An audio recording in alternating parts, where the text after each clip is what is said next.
Hey guys, they sell a whole lot of these little BLUETTIs. This is an Elite 100. You cannot add additional battery, even though it's got a really powerful little inverter in it. It's just got a really small battery. But wait a minute, you can. You're going to have to watch this whole video. All the items we've used, we put below the video in a single big link and a few other miscellaneous ones. Check them out. You can do this. It's a long video.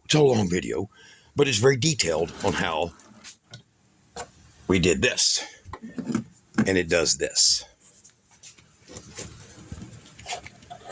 30 amp at 48 volts, way more than capacity.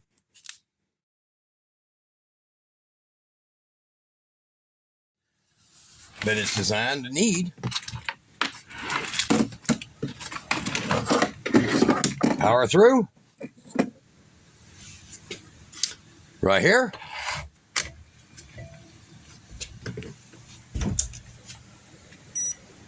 AC draw, look at the amp, the wattage, and look at the amperage coming from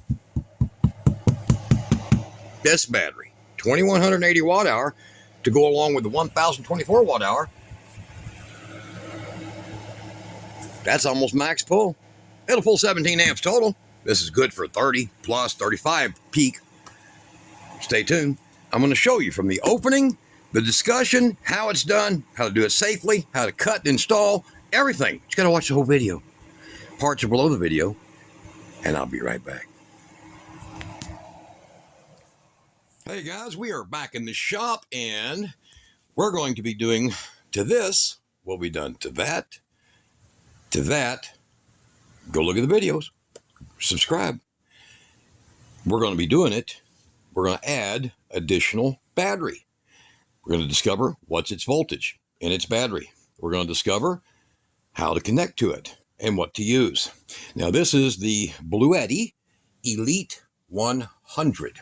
1800 watt inverter with kind of a small battery, 1024 watt hour. So in other words, if you had a 950 watt little cook stove, about an hour and 8 minutes. That's all you can use it. However, in our case, we're going to change that. This one here got a 768 watt hour boost, 640 inside and 780 or 768 added to it. This one over here, even though everybody says you can buy the big thing to go on the side of it, why? Look how nice that is. Beautiful, right? So we'll go ahead and pull it out of there a little bit, and I'll give it a spin, and you'll see how nice. All right, so this one here has a maximum capacity of 1800 watts and apparently 35 amp capability, which is what this is way more than it actually needs. So we'll probably be looking at the same scenario over here, but I have numerous options. So some people will say, well, maybe you can use a XT60, 2 light gauge. Maximum wire size on these is really 12 gauge. Not enough. 24 amps. That's taking it to the limit. 10 gauge with an XT90. Pretty easy covers with silicone wire, and the tinned wire inside of these can cover up to about 35 amps. That's pretty good. It'll handle that. So we're only looking for a maximum window, in this case, of about 25 amps. 28 if you're doing a startup, where they say these things have got a surge of 1.5 times their ability. That'll cover it. Normally, you're only going to be pulling about 16 to 18 amps. Very good. But you can't go with a 60. It's just too light. So there's an option. The other option is an Anderson 50. So you can go with an Anderson 50, but do you have room inside of this? Okay. So if you go look at earlier videos in my channel, you'll see a big BLUETTI that has this built into the back of it, and it is working beautifully. Good for 50 amps, but of course it's a 3000 watt output, so you need at least 41 amps, max to get to there. Good for 50.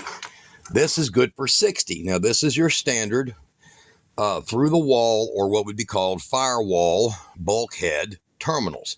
Good for 60 amps, okay? Not continuous. 46 continuous. 60, that would also be good for this one. Not for what this could do, but these two would be equivalent if you just wanted to do the hardwire job, okay? You see that? It goes through, it's isolated, perfect for plastics, okay? It works for metal too because it is isolated. All right, now we have another fitting in here that's for doing on-site and live taps. So if you'll look inside of this one, in that video, I explained how we put a wire nut in place of this, and I ordered some more of these. And what this does is allows you to center tap a wire without actually cutting the wire. These are hard to get open, guys. You can put the wire into here. You see that? By just opening the wire. Careful, make sure you clean them well, and just enough to put through there. Make sure that if you're putting in 1 or 2 or 3 wires, you twist them all so that you get real good bite with that. And then it'll tuck in, and then your other wire will go through here that comes out the back of your unit, okay? The other option is if you have a large unit. So you're going to be looking at large amperage. Now, I do have one model done this way, and it is another BLUETTI that I tap the battery to.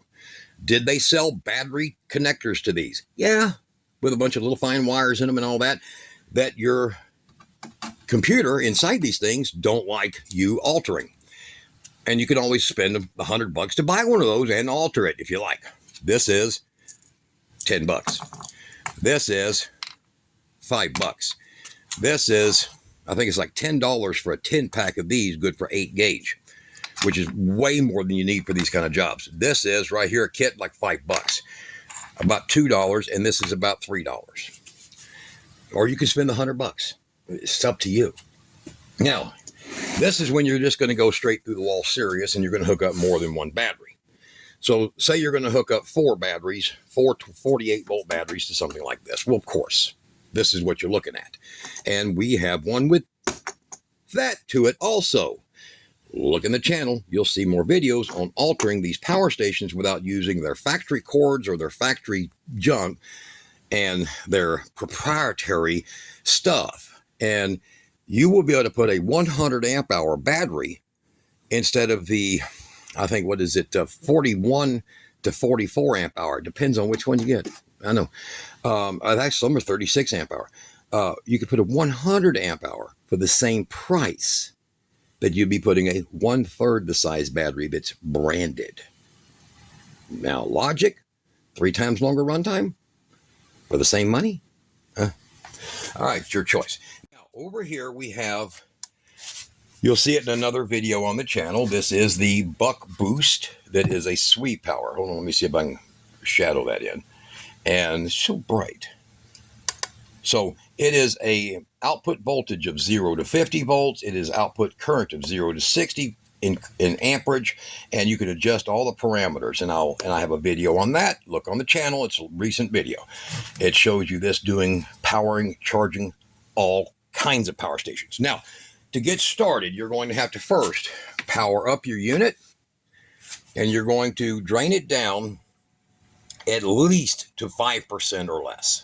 You have to leave enough in there so you can find voltage and you can find the other things we're going to find. Now, I've dealt with these so long, I know what I'm doing.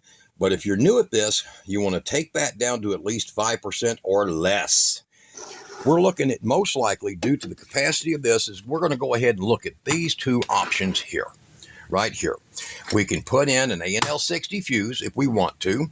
We have our taps ready for capacity that'll handle this, and we're going to get the rest of these out of our way. So there's our options, and below the video I'm going to put a link that leads you to one page. One page. And if you don't want all kinds of hassles with it, go to the one page and do that right click where it says open in a new page, every item that's on there, and then you can go through them without having to back button, and then getting lost, okay? Now, here is the simplicity here. I'm going to just drop this thing over on its side.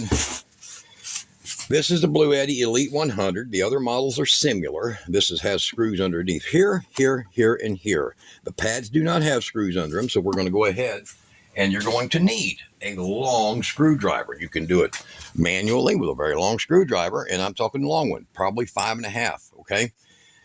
We're going to do it with this one, where we're going to reach all the way in. Now, see how far that goes in there? All right. So you want a good long number 2 screwdriver. Okay. Find your screws. Get it started very carefully. see how I use that foam. Save your little foam packing stuff, guys, for stuff like this so you don't damage things you're working on, okay? The other thing is it makes a great little isolator when you're working on stuff to keep you from dropping tools and things like that. And then you can get another piece of that foam and you can lay it back there to lay all your screws on, which is very handy, okay? They also won't bounce as far, okay? Now, there's all the screws. And that's what they're going to look like. They're the coarse thread. So like I said, careful. Don't over tighten coarse thread because they strip out. They're done. In other words, you can't add a more coarse thread one to it. All right. So we're going to take the top off. Pretty simple. None of that's got anything important in it. And then we're going to be looking in here. I'm going to go ahead and turn her light on here. All right. We're going to be looking in there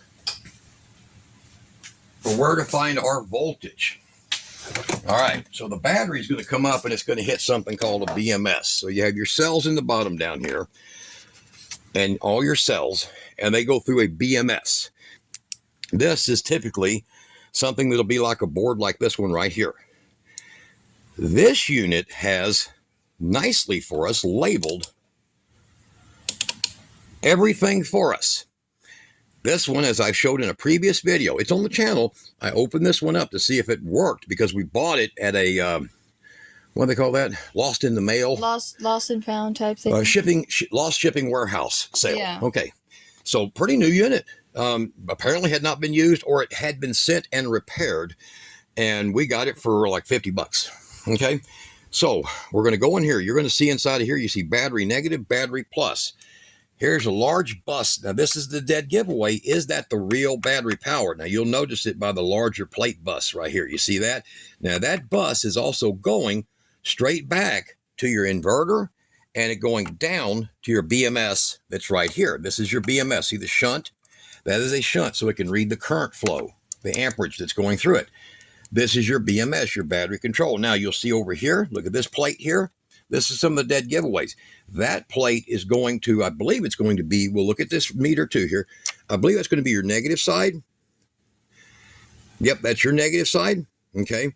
And this model is designed to have a power on, power off feature. So you'll see right here, this is just bleeding down in the capacitors. Look at the voltage over there. See 14, 13, 14. Now watch, I'm going to power this up. And we'll see if that, hopefully I powered it. There, the fans ran. Now look, 52.9 volts. You see? Just like that. Now this one is a weird design to where if you're not using it, it will power off. Well, it kind of has to. At only having 1,000 watt hour. The design for this model is to use a power off feature to save idle time and shut off. Now, you see that little green light down there? It's checking to see if there's any usage. That little green light will flash. No usage, no usage, no usage. Here in a second, it'll turn itself off. However, if you hit the AC button, it will stay on. Okay? And you make sure you have the Eco model turned off. Because even with the AC button on, if it says Eco, go in your app. There is a physical way to do it by hitting buttons. Look at your manual. Turn off the Eco. Leave it off. You're going to be putting a big enough battery on here that what little it uses ain't going to hurt you. Okay? If you decide to use this where you're going to have a secondary battery, don't connect the battery until you're ready for full usage. You can just leave it powered off or put you at least a 60 amp air switch, which is a switch that's kind of basic, like this one right here. You will put that between this and this. Okay? And I'll put a link to these E-Roos back there. They're really good. 50 amp is all you're going to need. So I'll run my wires in from my extra battery out to this one's plug. In other words, it's going to have basically that to the battery. And when I'm not using the unit, I just shut it off. When I'm ready to use the unit, I'll hit this button to turn it on. I'll then power through from your spare battery, And now I've doubled, tripled, quadrupled, whatever I'm doing, my battery capacity with what we're going to do next. Okay? So let's get it back around here. Not all of them have that power down, power off feature. So our goal is going to be a 50 amp breaker. Brand, look at that. Kara, look. Ooh. I have something new in my hand. And it's not a fake dollar. And it's white. Brand, look, I get dirty as soon as I Get can. dirty. There you go. All right, so there we've got the breaker. We've got the projected cable we're going to use, and we're going to find a place to install the plug. So you look over here on this one. This one has no battery, just like this one here, just like that one. This one had no way you could connect a battery to it. And now it has this connected to it, 24 volt, because that's what these little ones are right here, is 24 volt. This little Picron 600 is 24 volt. Okay, so it had none. There is no additional add-on battery, just like there isn't on this one. And there is now. You got it? Kind of cool. So, do we have room to put an Anderson? Do we need an Anderson? Because the wattage pull or the amperage pull on this is only going to be about 18 to 24. Probably not. So we know we're cleared for every bit of 35. We can just get away with a quality, and I'll put a link below the video to the kits for these. A quality silicone, tinned wired, heavy carrying XT90s. Okay? And their panel mounts, which are these right here. Okay? Now, word to the wise. When you, because remember, these are puddle solder jobs. It's not a crimp. When you do this, make sure you get proper shrink tape to isolate each side in here when you put this in. Okay? Make sure you do. I have that all set up over here, and I'll grab that right quick. I was working on a whole lot of electronics in here the last couple of days. So there's my capacitance meter just hanging around in there. So I have plenty of the little odd end positive little parts, there we go, that I'm going to be using. And we're going to be showing you how to hook this one up. I'll also probably show you how to do the wires. Now, here is 8 gauge to go with the 10 gauge on the outside. I want to always use a little heavier wire if I can on the inside. Then I do the outside. And you can put 8 gauge on these, okay? That's about all you can do. You can go 10 gauge, 12, 10, and 8. That's about it. I mean, you can put 14 on there if you want to. It's just foolish. All right, so if you're going to put 14, use a 60. We already know that this one, let's go ahead and do just a standard power off. There we go. All right, we already know now that this one has its BMS full power source right here, 48 volt. We also know that there is a screw going into that metal right there. So there is a screw right there, this terminal. Okay, you see it going into there? That tells us right now that we've got a pretty close fit to these wires. The second goal is where do we want to put our terminal? Do we want to put it up front? That's kind of inconvenient. Do we want to put it in the back? I don't like them on the side. And it's a horrible place to put them on the side if you don't have to. Well, a lot of BLUETTIs don't give you much in the back. This one looks like it does. So we're going to find a spot where it's convenient. And I'm looking, see these row of capacitors? Those will run nice and cool and trouble-free. That's a row. These are your load capacitors. So I'm sorry, there's your DC load capacitor, there's your AC capacitor. So I'm thinking, okay, maybe vertically right here. So we're going to find out by looking in here how much room it's got, okay? One of the things you can do is you can take and tape on a piece of foam. You just take a little, here, let me get it over here and grab a piece. Oh, there went my screws.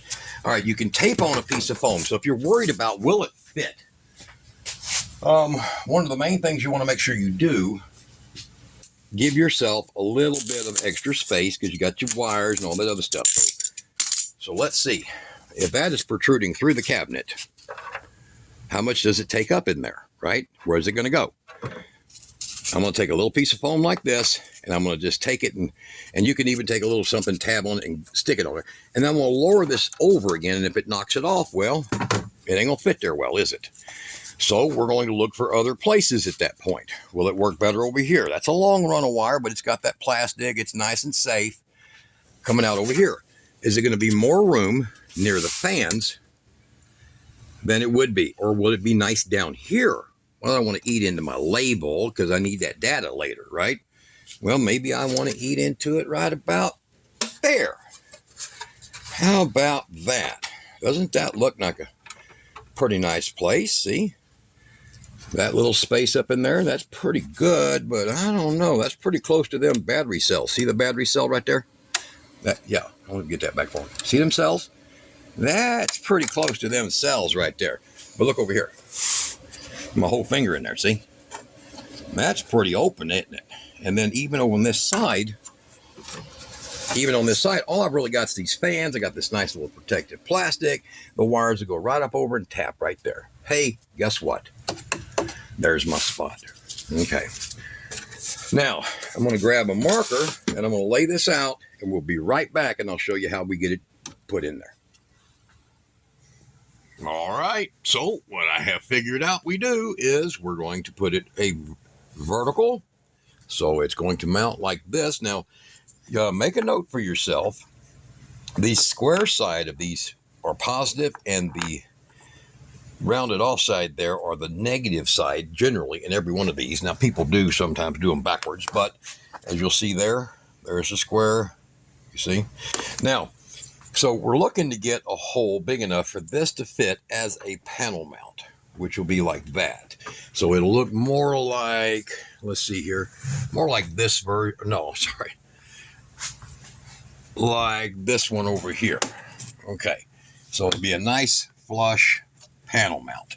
All right, and that is a 48 volt battery, and we'll use this 48 volt battery on here to do the test. There we go. With our setup, okay? So it has a Anderson 50 with a short cord going to that because I use this on a bunch of things. All right, now I have figured it out this way that we're going to set it up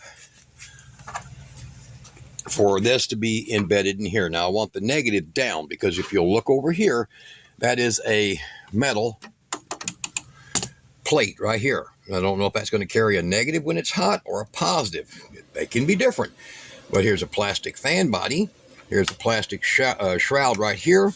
And by the time we're done, this should be floating about right there in this plastic with the negative on this side and the positive up here. All right. So I figured to do that, we're looking at this corner. Now, you might think that it's better to just cut through these little vent holes and mount it here. But I'm going to tell you from experience, that's not a good idea. You want some extra wire to work with so that when you push this through and you start dropping it down, that it has that wire. But if you try to put it in here, and as you drop it down, you're not going to have but a little short piece of wire. And if you want a long piece of wire, it'll end up anywhere in here when you're trying to close this. So go ahead and connect here, lay that wire across, give yourself 2 inches extra because that's about the lift height you need to start going down. And then you'll be able to get that perfect, okay? So we're going to work with this one, and this is a great spot. Now, I'm looking at the casting that's inside here. Now, I do not want to end up with parts of this part of the mold right here, the molding. I don't want that to end up being a problem, so I can tell by putting it against here, I can come out, and I can see where I need to really be. So you see how it's touching right there? I can see how I really need to be, which is about right here and here. Okay, so that's about the gap we need to be at right there. I'll grab a little square right quick, and we'll just set that up there. And now you can see where I went. I went 1 1/8 inches up, drew me some little dotted lines. This is 15/16 of a gap from here to here. And I drew me some little lines, and then I'm going to go to this. And I'm going to realize, same thing, don't make a permanent line, that I'm going to be right in about this area here. Like that. The dotted lines are a lot easier to remove with brake cleaner, carburetor cleaner, you know, after you do this. All right, to get the ink off of it. All right, now, if you'll notice this here, and you want to use it this style, you want the male over here and the female part on the inside.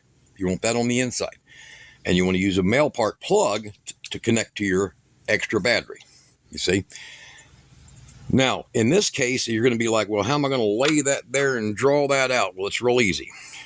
Using a regular Sharpie like this one, you can use silver or gold metal marking Sharpies, or you can use a scratch awl, okay? I'll notice that I've got roughly about a 1/16 of an inch all the way around right here from the plug. Knowing that, I'm going to now take the plug and I'm going to put it at my high spot. That's this right up here.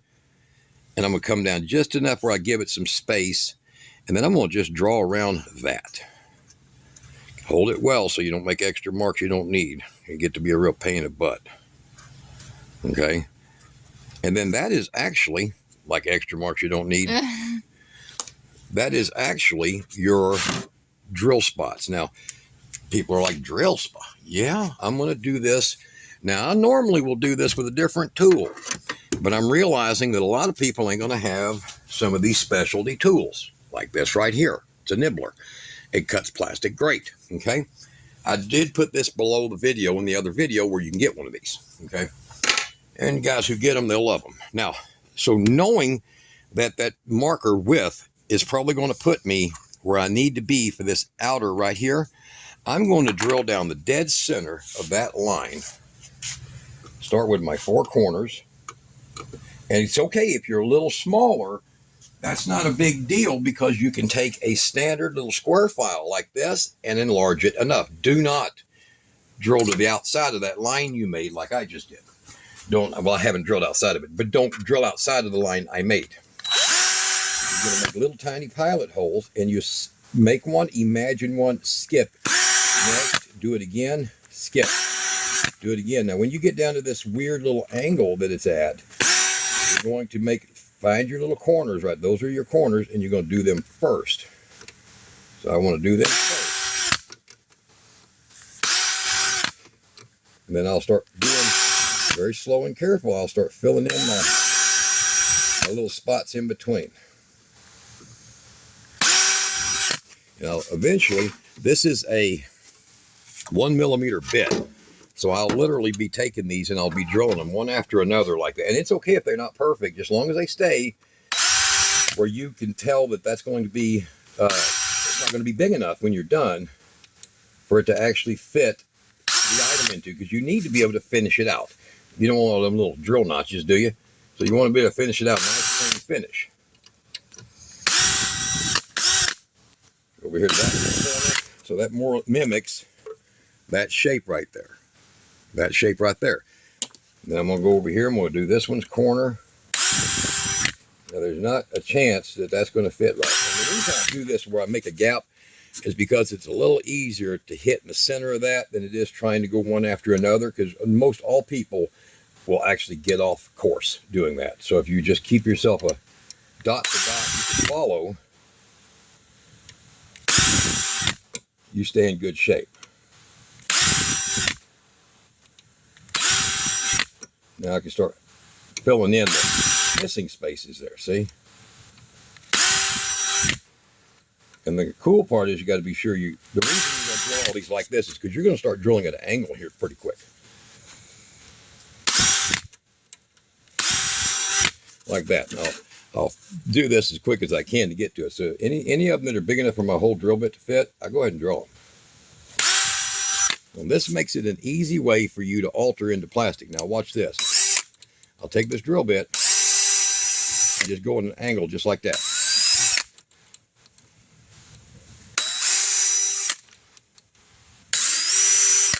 I'm going to keep going around like that. Just don't force it. Just let it go slow. And then what I'll do is I'll go the opposite direction. And that's going to give me plenty of plastic reduction to where I can just knock that out. Okay. So I'll come over here. See where it goes in good. Okay, and I'll get that finished, and we'll show you the open part, and then I'll show you how we just file it in. File it in. And most of the time I'll put tape around something like this so I don't scratch it, but like that. But this is the common, simple way of doing this. Now, the next step, you get as much of that as you can do, and then you're just going to get a standard razor knife now that you basically made the material very difficult for it to fight back. And that razor knife going down. Have to be careful. Of course. And just go slow. Don't try to do it all in one shot. Work it slowly. Like if I feel that's too much right there to work with, I'll go and hit it again with this. Maybe work that drill bit a little bit. Don't break your bits. Just like that. So now it's almost to a point where I can just snap straight through it. Now, I don't like working my bit back and forth because these little bits are probably about $3 a piece. They're for electronics. I'll just kind of work the tip in there like that. I recommend using a standard utility knife, not one of these, but it's what Kara brought me. Sorry. So now we can pretty much just snap that through.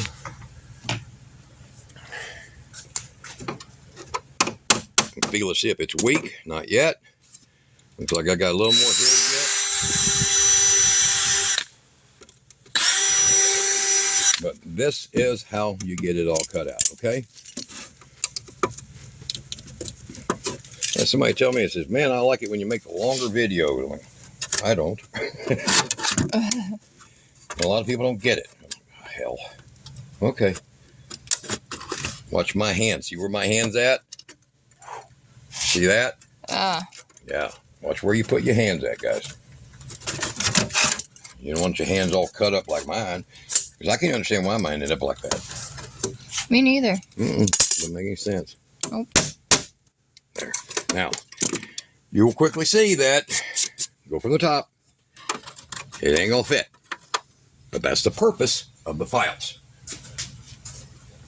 So, that's a little 3/8 to 3/8 square file, because that works really perfect with, you see that notch right here at the bottom and the notches here?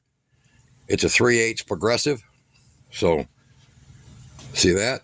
So you can work this up here at the top, down the sides. Just go slow. These things will eat good. So this is just a Harbor Freight. Go to Harbor Freight, get you one right there. I don't know what the brand is. Whatever. Chicago, Pittsburgh, Cincinnati, hell, I don't know. They're all the same. Amazon, whatever. Okay. So now I'm getting much larger, and if you want to know how to remove the scuffs, it's not hard. Okay. So is it fitting yet? Now I'll take a look from underneath, make sure I'm clean, because I'll have burrs down here, and I'll take a look underneath and see how good am I getting, how close am I? See that? I'm a good bit away, and I wanted to be that way. It's better to finalize your work with a file, so you do end up with a neater outcome. Okay, how did we get close yet? So like I said, it does take a second to get this, but I'm looking at how much closer I am now. See that? I'm getting a lot closer to that. So I'll finish filing that out and put this through. Then we're going to use that same tiny little drill bit, because it will go through the screw holes. See that? And then I can pre-drill where the little screws go to install that. All right, we'll be back, and I'll have that sitting in there. All right, now I laid it on the top up here to fit down inside, and it fit nicely. And then I took the little small bit, because it's much smaller than the screw, see, and drilled straight in here. And drilled straight in here, not to damage the threads. Very easy. Got my little spots made with the bit. Then, of course, I took it out. I drilled it with that bit, and then I went up to the next size, which matches the size of the screw. We want to get over here, and I have put a little bit of pre-solder into the ends of these wires. This is an 8 gauge, and it's good for about 45 amps easily. So that's what we're going to have on the inside. So we do not want to have 10 gauge on the inside. I mean, it'll probably be fine, but just in case, you know, this little BLUETTI seems to have a lot of power. So just in case, we want to give a little heavier gauge and then use the lighter gauge basically on the outside. So if there's any, you know, problems with it, you can always up your gauge. But starting with 8 gauge on the inside, we won't have so many problems with that. And I'm just going to do a little bit of tinning by going to the very end of the wire. Now, I've already done the negative, so we'll go ahead and do the positive. Now, the wire is tinned, technically. So I'll go to the end of the wire. I'm just going to tin it in by putting about 3/4 of an inch of 1mm solder into it. Just like that. And then I'll do it again. Put some more on this because I just barely did this one. And the reason you want to do that is you want to be able to push down on this wire and have it grab, because the way that these are put in here, that's what their intention is to just be soldered in. So I'll go ahead and get this over here in the clamp.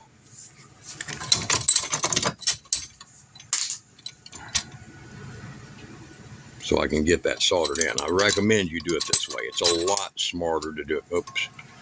I'll turn it that way so you guys can see it better. All right. And what I'm going to do is I'm going to go ahead and make a small puddle. And I recommend you use the more powerful soldering irons for this. You can do it with the small ones, but I recommend the high-powered ones. So I'm going to put this just where it's touching that metal, real good like that. See how it lays in there? And then I'm going to feed some solder into it. Hold it for a second. Now, these can handle a pretty good amount of heat, that plastic can, okay? Just to get it tinned in. See how I got it in there? Make a puddle in there.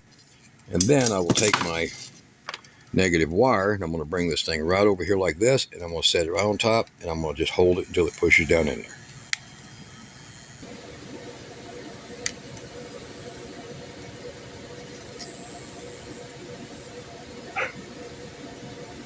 Push all my wires in. I'll hold that real tight like that, and then I'll cap it off. You want that to flow in there real deep. Okay, there it goes. Use a soldering iron, square it up.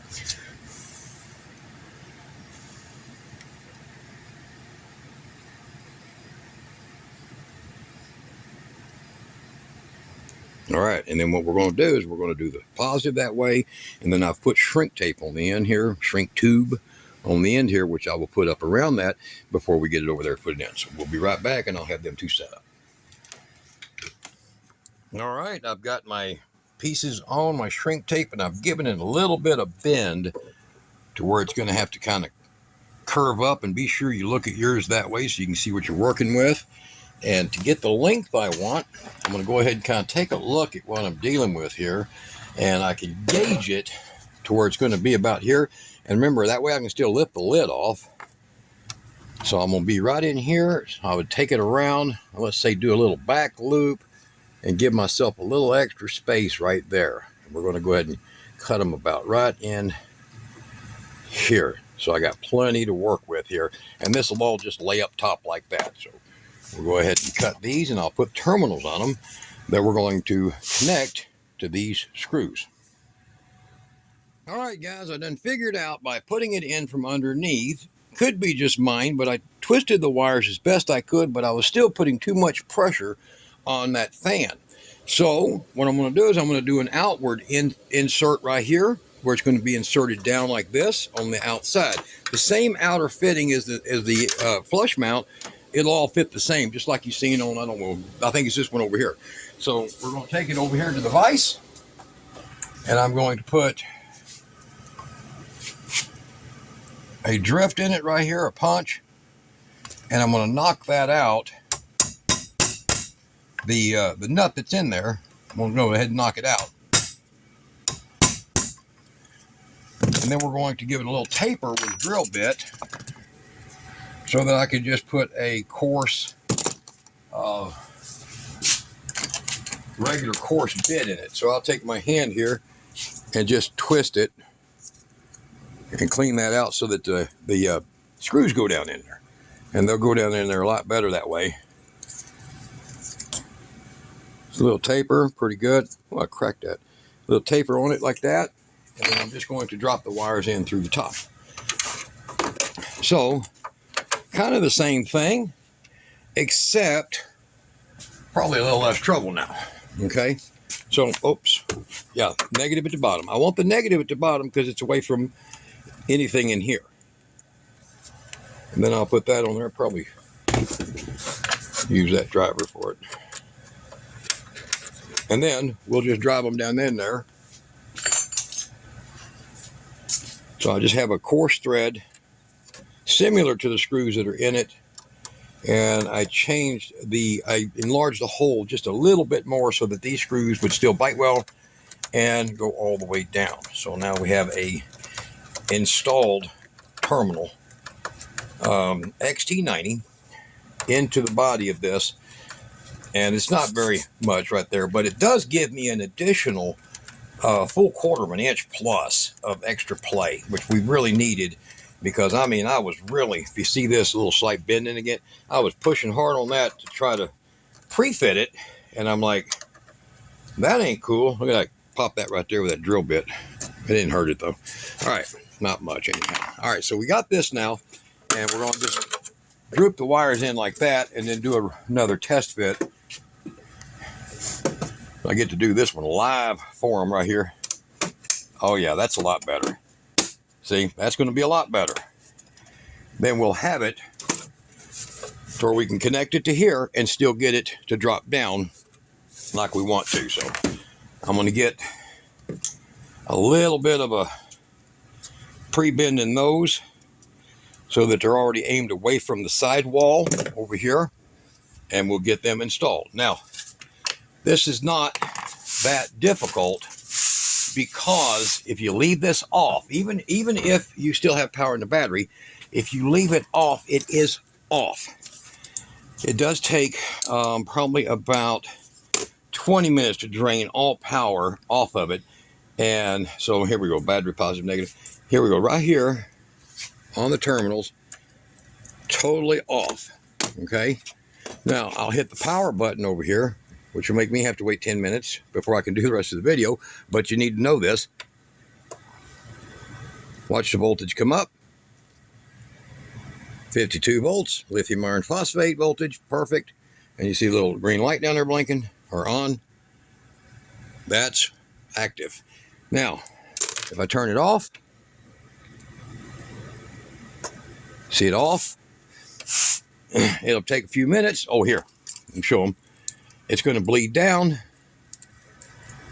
You see it high now, but watch it bleeding down. So give it a few minutes, and then you can take these two screws one at a time. You'll remove your negative first and your positive after that. Put your lead on that. Make sure you route your wires so they're free of any troubles. And then you can get this completely hooked up, just like so, into your unit. And I'll show you that here in just a second. Let's let that wind itself down, and we'll be right back. All right, I let the voltage drain down, and I removed both the two screws that are in it. Now, the screws that are in it are sufficient to use.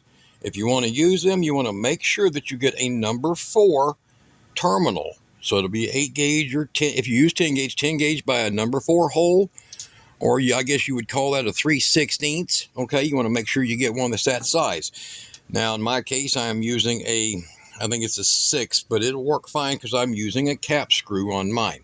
So I have a cap screw right there with the Allen wrench head on it, and it makes it a little easier for me. But the Phillips will work. You can get in there pretty good to it right there. See that? So you can get into it. However, for me, this is a little bit easier. That way I have a, here we go.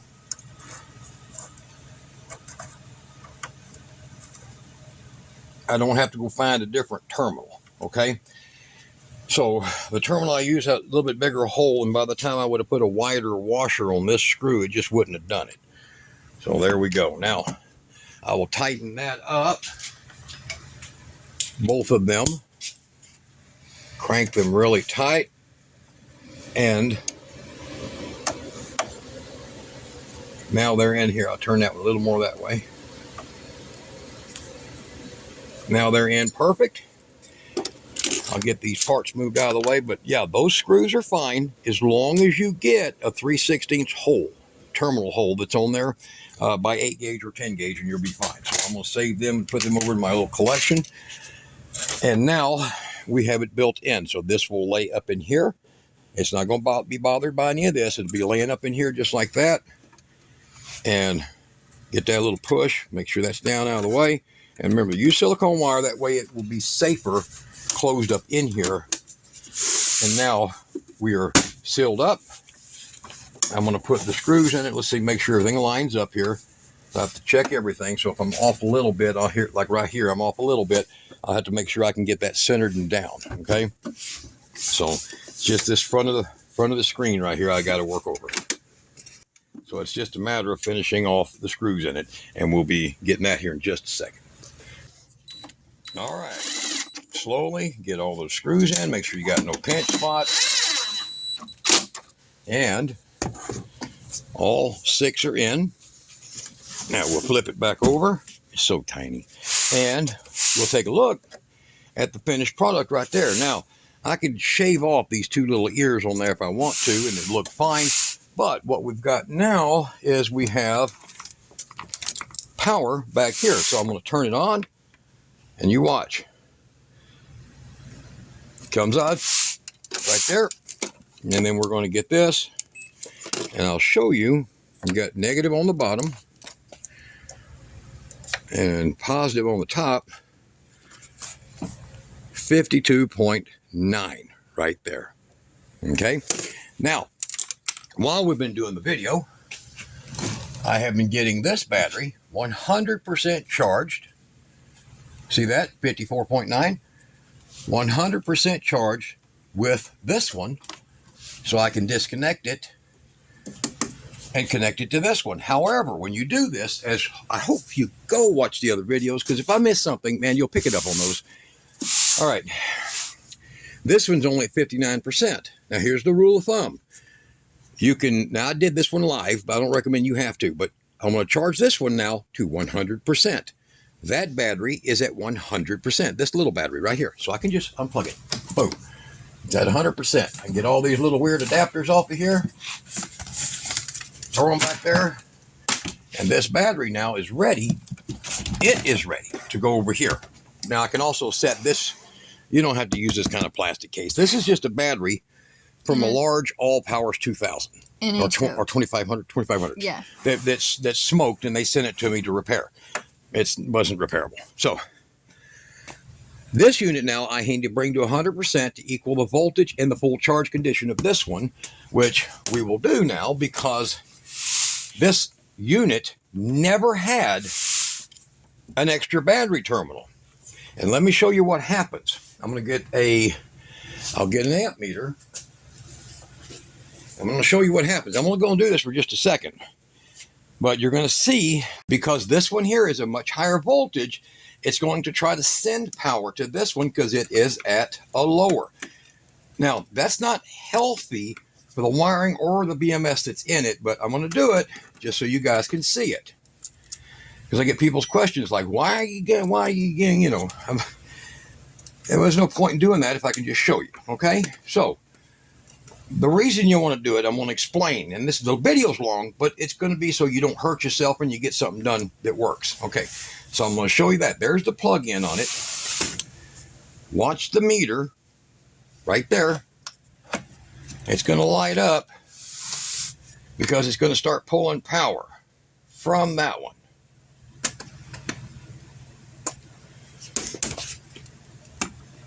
So it is pulling power right now. And it's slowly going down because it's trying to balance. Come over here and look. It's pulling power. That's not going to go up hardly any at all, but look up here. It was 54. Now, you don't want to do that. You don't want to do that because the problem is that now, if I do it that way, The programming in this is going to be completely screwed up with how many hours, minutes, whatever it tells you that you're working with. See, right now it says 99 hours. It should be saying about 40, but it just got all screwed up because we're messing with it. So we're going to get this one to 100%. This one is basically still at 100%, and we're going to plug them together. And then we're going to draw them both down until it dies. From that point, when you charge it back up, the firmware, the software inside this will realize that capacity is now its exact capacity that you're using. And from there on out, it'll be dead on accurate. And you won't have to worry about it. So we're going to go ahead and plug this in. We're right here. And we're going to let it charge. And we'll get back to you here in just a second, hooking it up. And we're going to pull a load and show you what it does. Okay, so we're not hooked up. See? Not hooked up to it. But we're going to allow this one to fully charge.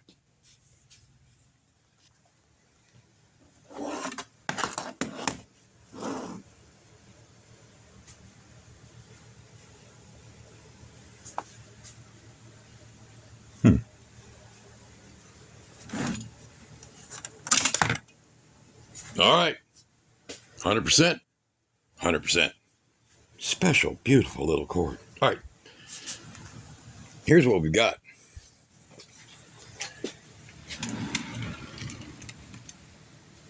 Power.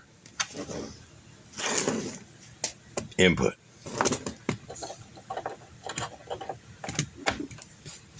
35 amp capacity. Only needs 22. Battery. Now you saw all this. It was a long video. Switch.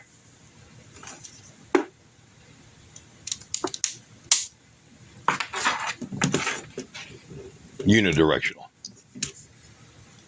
At least it's supposed to be.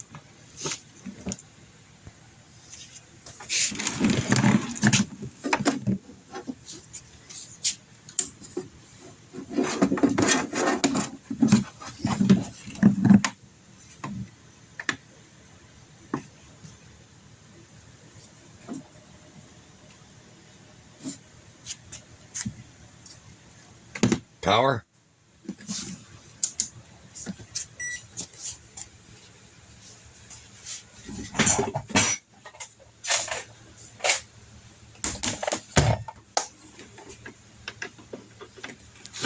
Inverter power.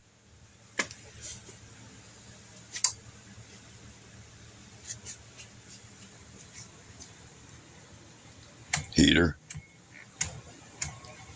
Amperage. From this battery. Load.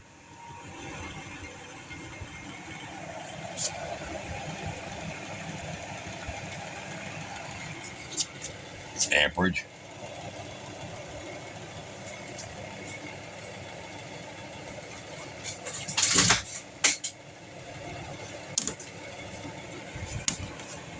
More load. Remember, 1800 watt. Only 15 amps, basically. 48 volt. That means it's half and halving it. So I'm going to kick this one down. 880 watts. It's going to be a little noise.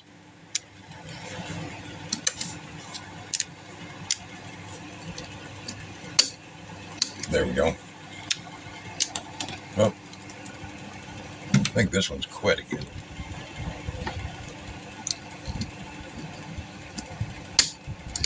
There we go.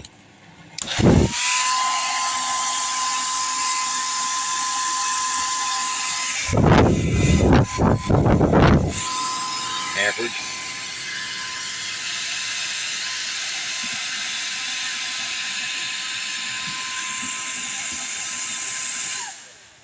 Off. Amperage. Back over here.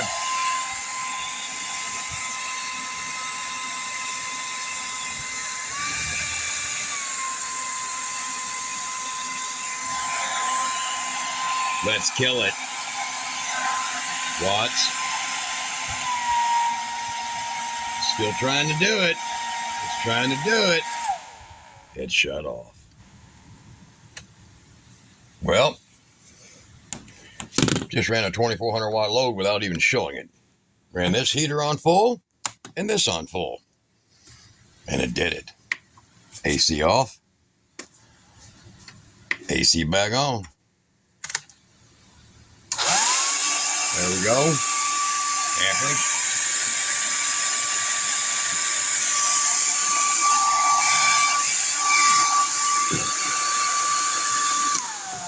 Low. It's on low.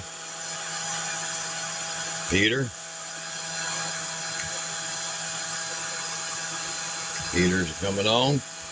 Watch the amperage. High. Watch it. It's just taking it to the peak, but the voltage is starting to sag. Amperage. 1750 basically. On high.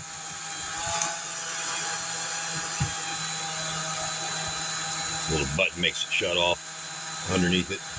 Just runs up to 18. Starves it. Kill it. Try it again. On that low setting. Low setting, 600. High.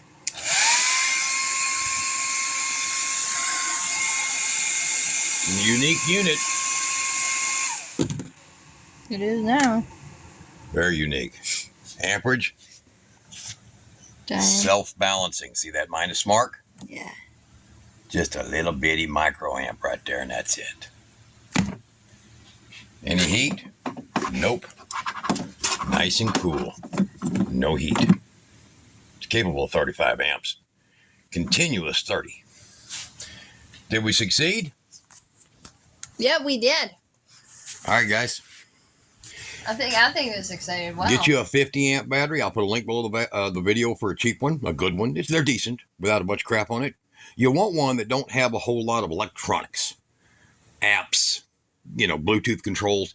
You want a dumb battery, You don't need a smart battery. They're not helpful. And there you go. So now watch. We're about to end the video here. Proof of concept here. See? All right. We're about to end it. Now watch. No connection. Still on. AC off.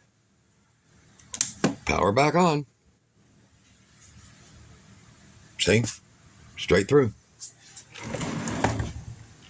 Right there. Never meant to have another battery. Accessory battery.